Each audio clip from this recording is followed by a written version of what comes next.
Hello, everybody. Welcome to ZTV Live. Today is Thursday, August 6th, and I'm Susan Mulligan Fleischman. Thank you so much for joining us tonight. Tonight happens to be our 100th episode. Some of you, I know, have been with us for most of all of those episodes, so thank you so much for joining us. And for everybody who's seen maybe just a couple of them, thank you. We wouldn't be here without you. And we want you to know that we want this show to be your show. So never hesitate to let us know if there's anything that you'd like us to be covering, or if anybody you want to be on here, or good stories, acts of kindness you'd like us to share, because we really are here for you. And we're so thankful for you guys to tune in every night. Here's a quick little nostalgia, a picture of our very first episode of David McClure, our executive producer, and Lucella Flaherty, our star reporter. And that was from the very first episode, and we certainly have come a long way since then. So thank you so much for your support and your patronage, and happy birthday, ZTV Live. Here's to 100, and here's to at least another 100. So before we begin, tonight is the Virginia Amos show, and Virginia's guest tonight is Kari Galloway and Helenia Bragg from Friends of Guest House, and they'll be with us in just a few minutes. But before we get to them, I'd like to just read a couple of words from our sponsors. Tonight's episode of ZTV Live is sponsored in part by Murphy's Irish Pub on King Street in Old Town. Murphy's has outdoor seating, limited indoor seating, curbside pickup and carryout. Stop by for live music Thursday, Friday, and Saturday nights. Visit murphyspub.com. And by MB Bakery. Mary Beth's impeccably designed artisan goodies are now available on the go. You know you can trust a bakery that buys its butter by the ton. Visit mbbakeryonthego.com. And by Tizo Vietnamese Cuisine on Dow Avenue off Van Dorn.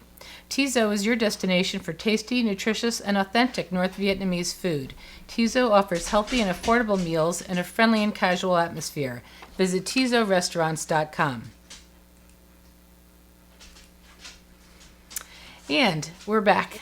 And I'm going to bring Virginia Amos on the screen. So, Virginia, hi there. Welcome back to your show. Thank you.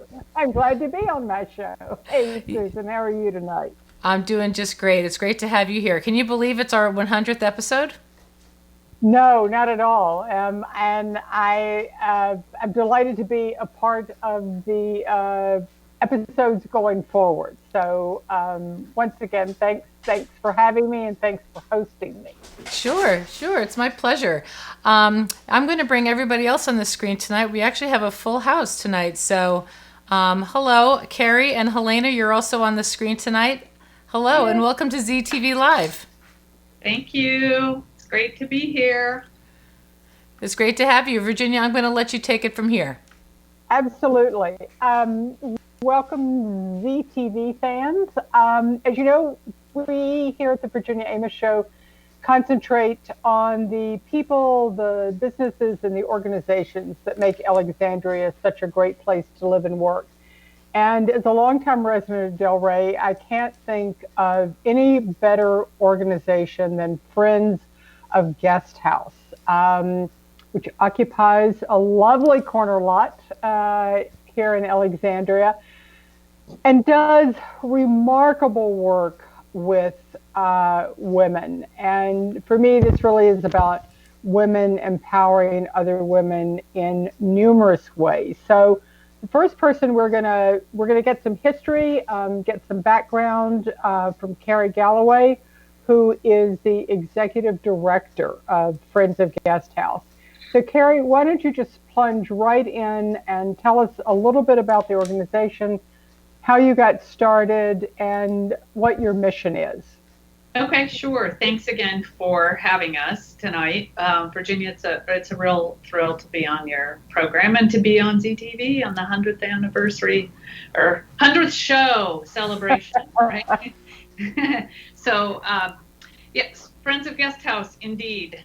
A Delray neighbor for 45, I'll be 46 years this year. So a long time, unless you're a super long time resident, you probably haven't been in Delray longer than we have. No, 30 years. Yeah. So started in 1975 by an Alexandrian, a woman named Betty McConkey, who had been to federal prison herself.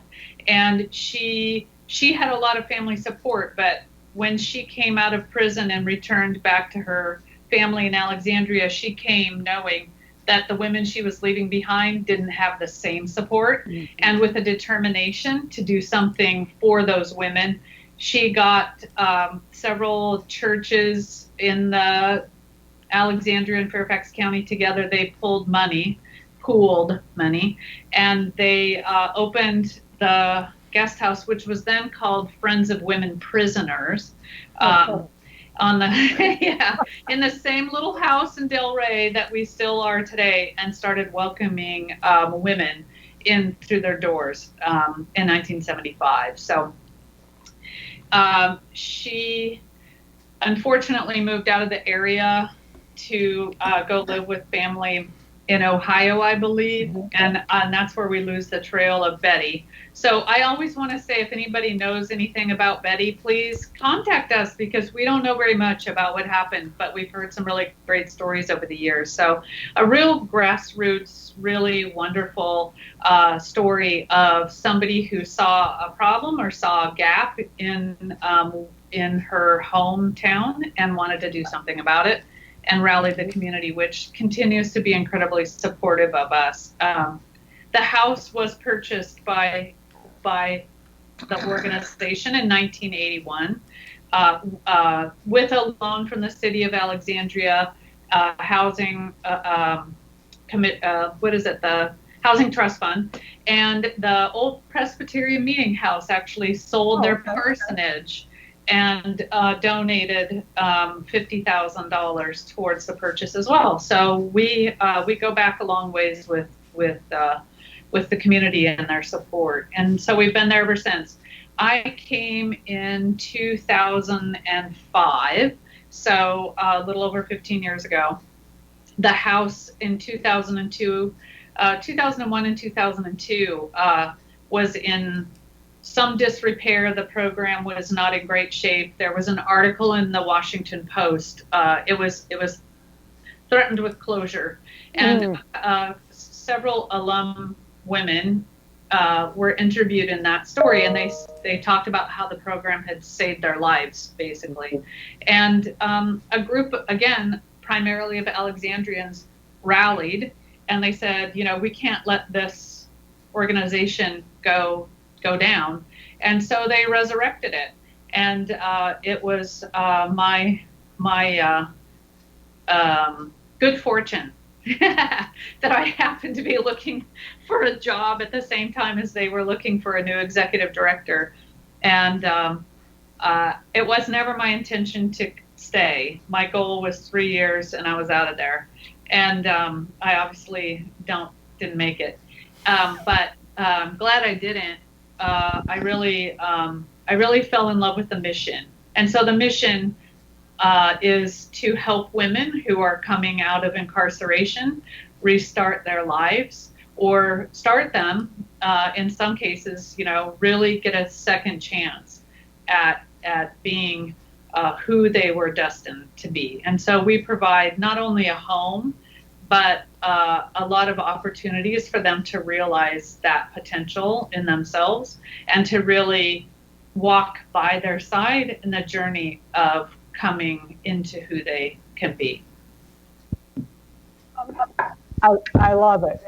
I'm not supposed to hang my microphone. I think we are somewhat obsessed in this country with punishment rather than rehabilitation, and how difficult it is for men and women, I would say particularly women, coming out of a situation that has really done nothing to help them, and thrown into this, basically, here's the door, walk out, and now go take care of yourself without any backup. And I can't imagine how excruciatingly difficult that must be.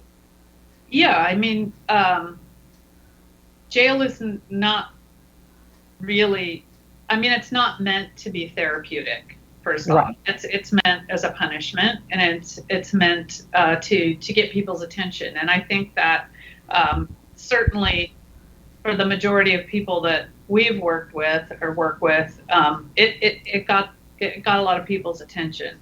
But it isn't a place where people go to heal from trauma, which is a very common thing that the women have all been through, which they've never had therapy or infrequently had therapy or any opportunity to process. So they generally process by using drugs and alcohol or other means of coping to keep that horribleness in a place where they don't, where it doesn't consume them. But what it really has done is consume them, right? And and causes people to do all kinds of things. And you know, I've met the most amazing women in this 15 years that I've ever met in my life. It really has been an honor, and it's really why I've stayed.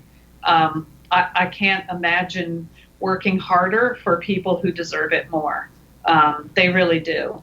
And I think that people in Alexandria and in Northern Virginia should be really proud of the work that Guest House has done for 46 almost years. From what we can tell, we're probably the first program like this for reentering women in the country. We are groundbreaking. We're the largest reentry program specifically for women in the state of Virginia, and we are the only residential program for women coming out of incarceration in Northern Virginia. So, I mean, these are all things that make us unique in Alexandria, and in serving the Northern Virginia area. Over 4,000 women have come through our doors in the 45 years, because we've gone from the original nine beds in the little house in Delray. In the fall, we opened up 20-bed residence in Old Town, and I think we'll show pictures later so people can kind of put it together. But so we have a total that's a 21-bed, a total of 30 women at a time now that live with us for 6 months, and we work with them with all kinds of workforce, and we get them into therapy and substance abuse services and try to help support them in any and all ways we can. But we can help between 65 and 70 women a year total, and last year we got over 400 applications to come in. So we're the largest, and yet we're still overwhelmed by the need. Virginia does lead, by the way, in incarcerating women. Nationally, the number of incarcerated women has gone up by over 800, just a little over 800% in the last 20 to 25 years. But in Virginia, it's gone incarcerated. The number of incarcerated women has increased by over 900%. That's a huge, huge increase. That's frightening. And you know, I have a reoccurring dream sometimes that I have done something really terrible, and I find myself in jail. And I'm sure a psychologist would have a field day with that one. But it's always around a set of unforeseen circumstances that it wasn't malicious and it wasn't planned, and it happened because of unforeseen, you know, whether somebody was attacking me and I fought back, whatever it was. And I think that is at least part of what we see is that things happen and there's no resource. There's no, it's just heat of the moment. And we've all made mistakes. We've all been there. Our what we like to remind people of is that none of us wants to be known or be judged by our worst moments or our least best decisions, because but for the grace of God, right? We've all done things that we regret, but it hasn't taken our life in a direction that really destroyed it. Yeah. I think, yeah, really. Go ahead. I really want Helena to get a chance, because she's a rock star. She is a rock star, and I could tell just talking to her. And she's an Alexandria native. Oh, yeah. That's even better. I wanted to feed off Miss Galloway when she was making it statement about the number of women have increased to like 800 or 900%. And if you think about that, and you consider this, where are those women going? Yeah. Some people have no safe place to go. These are people, humans, that's going to return to the community. And how they are treated, the programs they have available will determine their success or their failure. If you go into a neighborhood, a community that's not welcoming you, then you're going to have a hostile attitude and you'll likely be very disruptive. If you come into a city that's welcoming you and you already know the ex-offenders are welcome in Alexandria, I don't know why they call Charlottesville the second chance city. It should be Alexandria. Because the most important thing for a returning citizen, especially a female, is to have somewhere safe to live. When my release date came, I'm not ashamed to say this, months before my release date came, I was afraid. I was afraid to leave that institution because I didn't have a safe place to go. Oh. I didn't have a place that I could go that there wasn't drugging or crime being committed. And the people that wasn't doing that in my family, they didn't want me there because they remember who I was. Yeah. Like Galloway say again, nobody wants to be reminded of the worst action they have committed or participated in. When I came to guest house, I wasn't afraid. I wasn't afraid. I came to guest house with a prison uniform on and a box of books. Books I had received from Doris Buffett, who paid for my scholarship from Piedmont, Virginia Community College. So when I came home from prison, I had 4 vocational certifications. I had a college degree and multiple certifications from completing self-help programs. But I couldn't find a job. And the main reason why I couldn't find a job is because I wasn't looking for a job in a restaurant. So I didn't apply. I was looking for an opportunity to use the vocational trade and education that I had accomplished. But in the end, I did end up being a housekeeper somewhere. But the reason why I'm starting the program SHE, and SHE stands for Seeking Higher Employment, is because as that lady recognized the need for guest house, I recognized the need for the women who already prepared themselves for release with higher education and vocational accomplishments. I want these women to have an opportunity to use these skills so they can take care of themselves and be self-sufficient. And if you aren't making livable wages, you're not going to be a success. Yeah. You're gonna eventually turn back to your way of criminal activity of getting money, whether it's shoplifting, tricking, selling drugs, or whatever.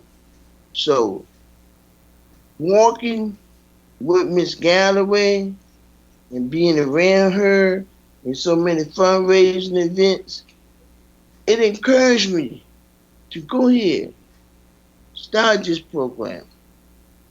So that's where I'm at today. I'm in a pretty good position with She Solutions. Yeah, I say if you're an employer and you got a problem, she can solve it. I love that. I love that. And I want to hear more about your educational journey. And Susan, this is really unprofessional, and I can't believe I'm doing this. I need you to take me off the screen for just a second because I'm losing power on my computer, and I'm going to go get my power cord. Okay. Oh, maybe she can show It won't Helena's take long. picture. Yes, That's I right. will. Show some great Her pictures. graduation picture. I'll be I right will. back. Okay. Yes, I'm going to show those graduation pictures. I'm actually have the four of us now up on the screen. And, oh, no, I have to do it on the other screen. That's where the photos are. I know, 100 shows. You'd think I'd know this a little bit better by now, but there's a few things that I still have. So, Helena, I'm going to show your graduation picture right now. Tell the story. It's such a good story. Yeah, let's hear it. And it's such a great picture. Isn't that great? I don't see it. Oh no, you can't see it, but the people who are watching the live stream can see it. So, but you've seen the picture before, I think, when you're standing on that tower of books. Why don't you tell us about that? Standing on the tower of books or Graduating. Such a great story, Helena, of what you did when nobody would hire you. Okay, so people that wouldn't hire me. Yeah. So okay, I'm gonna start off like this. School and what you did instead. Yeah. When I was in prison at Fluvanna Correctional Center for Women, I seen this bulletin board. So I went over there and started reading it. And it was a post from Doris Buffett. And it said, write me a letter and tell me why education would be important to you. So what she did was she picked like 20 women and gave them a scholarship for an associate degree, a whole scholarship. So at one of the graduations, I met Miss Buffett, which has a profound effect on my life and the things I'm doing now. So I went up to Miss Buffett and I said, Miss Buffett, thank you so much for the scholarship. I said, when I get out, I want to come to your house. I want to wash your car, clean up your house, cook for you, anything to show my appreciation. She asked me my name. I told her, my name is Helena. And she said, well, Helena, I only have one staff, and that's my driver. The driver won't let me drive. She said, but if you really want to do something for me, use your education to help somebody else. So I'm like thinking, how can I do that? But I continue, to take educational programs and self-help programs. So when I went to the guest house and I had difficulty finding a job, I said, well, I'm going back to school. So I went to Howard University because I always wanted to go through Howard University. When I was a kid, I would sit on the wall and watch Bobby Humphrey and Donald Byrd and Blackbirds, Debbie Allen, watch them come in and out for Howard. So I get in Howard. I'm in Howard for a year. I noticed that the bathrooms and the classrooms are unkept. Sometimes the paper there from last week in the class. So I go to housekeeping housekeeping there against my will because I want to find something to line me up with my vocational training and my educational accomplishment. And I filled out this application. So about a month later, I get a letter in the mail. It said, after carefully consideration, we feel that you are not a good candidate for this position at this time due to your felony convictions. See, they took that off the applications. Have you ever been convicted of a felony? But they revised it, and it says, list all the addresses that you have lived in the last 10 years. New Jim Crow. I still got you by the toe. So when they turned me down for a housekeeping position, I started developing resentment for Howard. Every day I went to class, I would complain about something. And see, a recovering addict like myself, I don't need to build up resentment. So I left and I went to Marymount, which I felt like was a better fit for me anyway. And matter of fact, I brought one of the professors home with me. He not my boyfriend, but he on my he boyfriend. He believed in my proposal, and I want to get the mayor to believe in my proposal. I think that's a admirable idea. Why not? Why not? Yeah. So you graduated from Marymount last year, and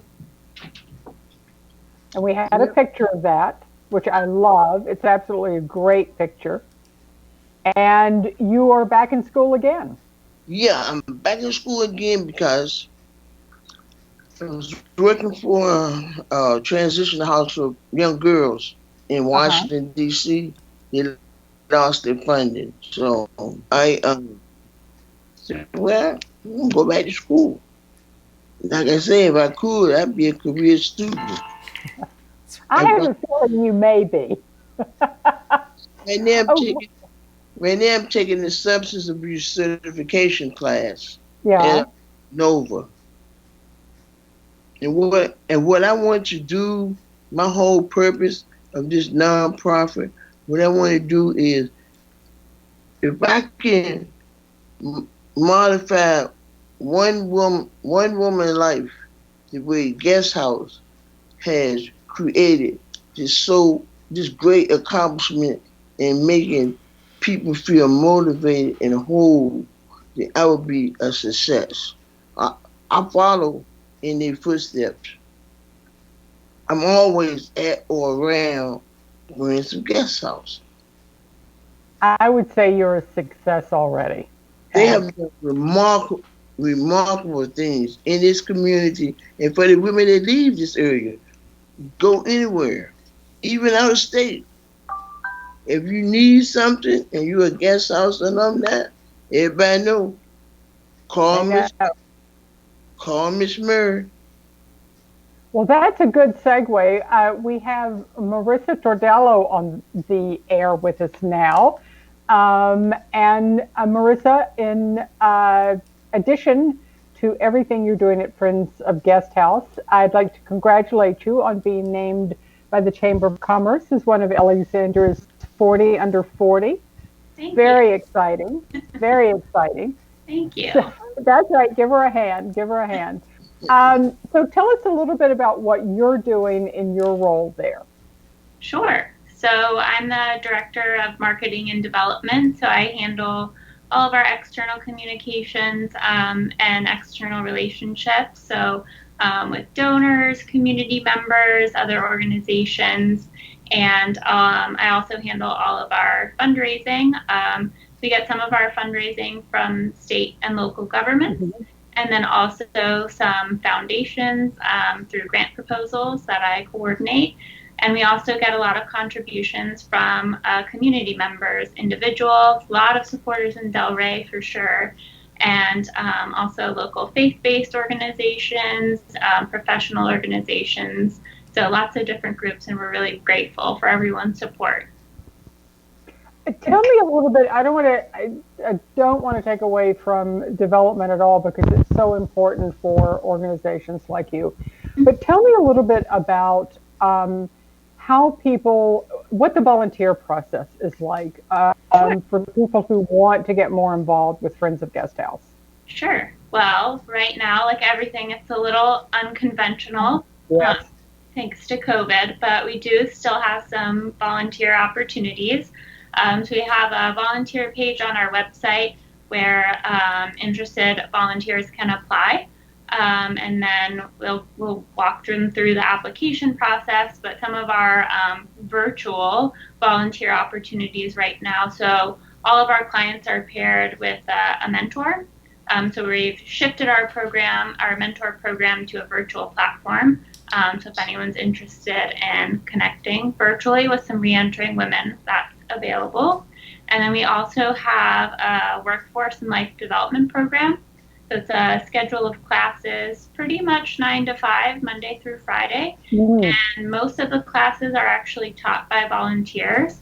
Generally, that's skilled volunteers. So we have some former professors who are teaching classes on, anger management and things like that. So that's an opportunity as well right now. And then we have a few outdoor projects that we've been coordinating that are socially distanced. We've had some groups come and help sort our clothing donations and do a little yard work, spruce up as well.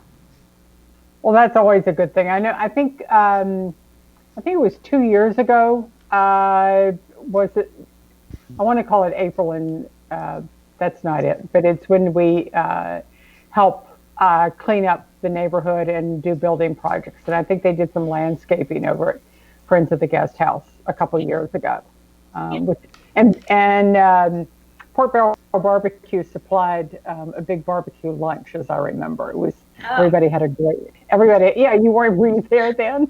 You missed that one. For everyone, yeah. So, are the classes taught at the guest house? So they have been taught at Guest House, yes. Okay. But again, we've also had to shift the way that program operates. So right now, like everyone else, we're doing our classes on Zoom. Okay. All right. So I think I missed a little bit of this. You have the house here in Delray. You've opened the house on South Payne Street in Old Town. And how many residents do you have there? So total between the two, we have 30. 30, okay. And then the new place in the West End? That's a house, we call it our Second Chance community. That's a house for women in our aftercare program. So it's after they finish that first 6 months, they can stay there and rent rooms at an affordable rate for up to 2 years. And Helenia was actually one of the first residents. I think she was the first resident there. Yeah. Just a really good opportunity for some continued support for our clients and giving them a safe and sober place to live. And do you lose people? That's a hard question, but are there people who just find that they can't manage the structure? I mean, I think that's true with all of us to some degree. There are things where the fit just isn't quite right. Yeah, certainly. Not everyone who starts our program finishes it.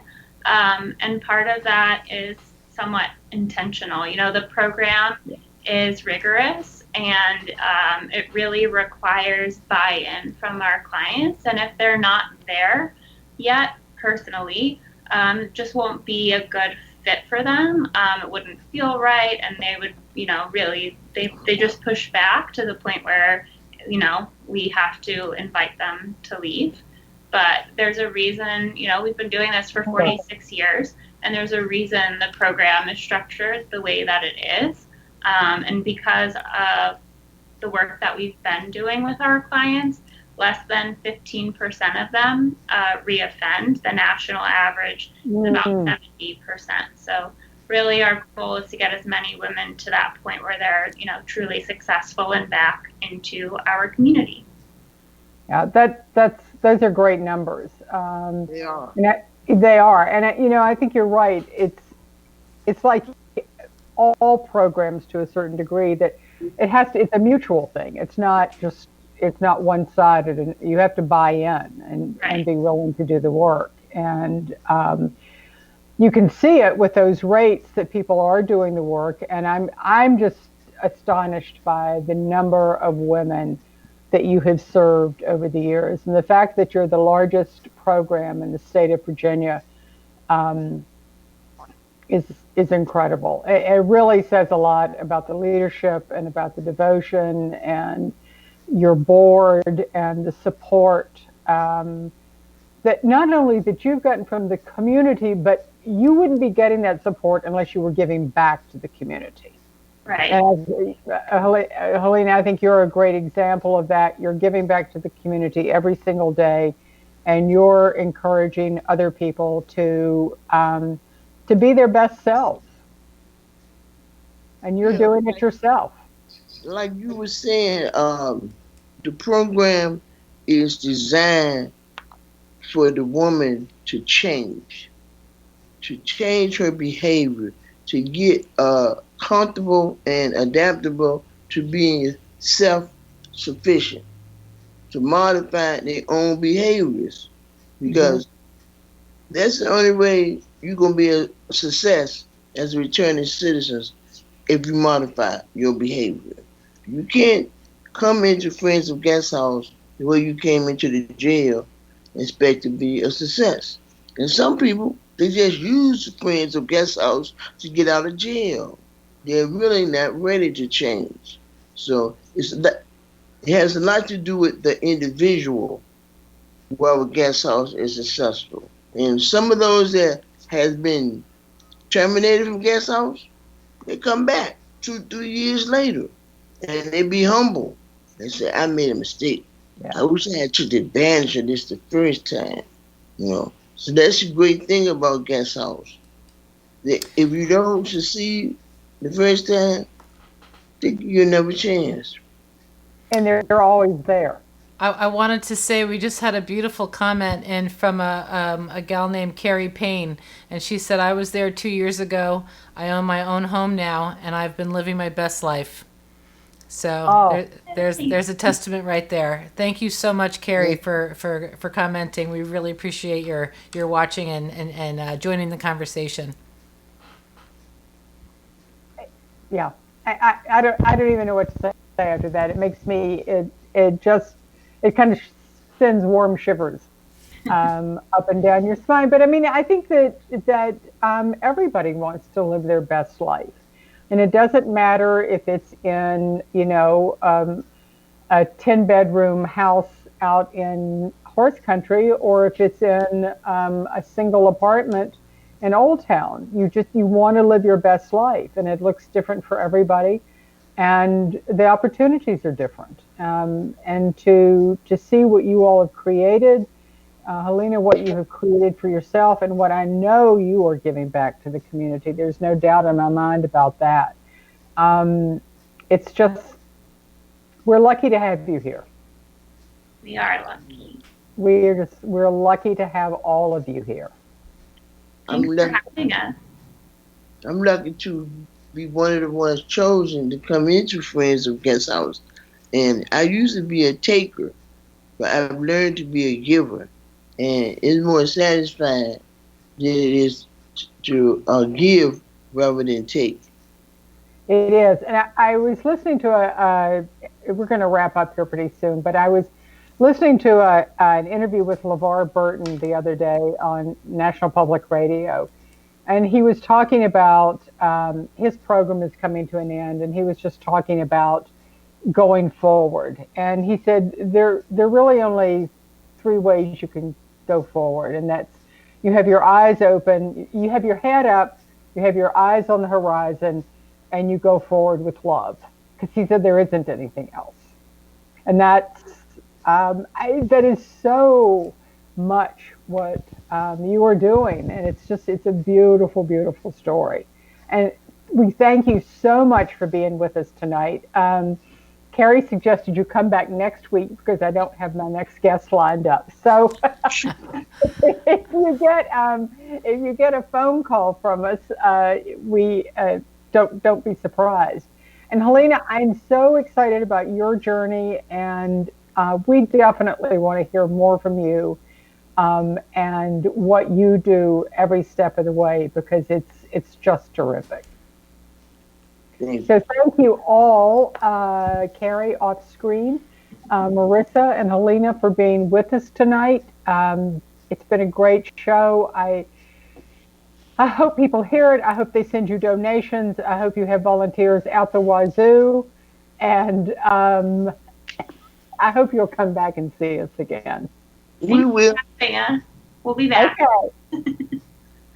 Thank you. Thank you, Susan, for taking care of us tonight and letting me go plug in my computer. Sure thing. Well, we definitely, that's a necessity. And thank you, Helena. It was so nice to meet you. And Carrie, nice to meet you too. And Marissa, thank you for coming on the screen and offering all the information that you had. And Helena, everything, you summed it up so beautifully, and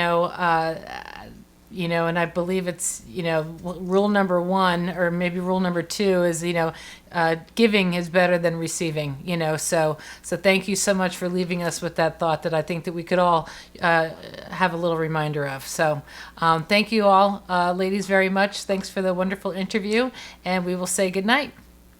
And Opportunity. Yep, sure.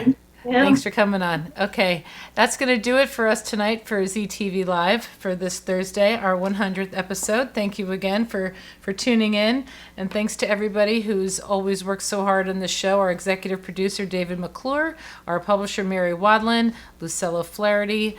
If you're not tuned into Facebook and getting prompts for Facebook Live, Lucelle has the best interviews all around town. She seems to be everywhere. She is on the scene. So if you like our Facebook page, the Zebra Good News Facebook page on Facebook, you will get prompts for those live interviews that Lucelle does, and she does them so well. So thank you so much.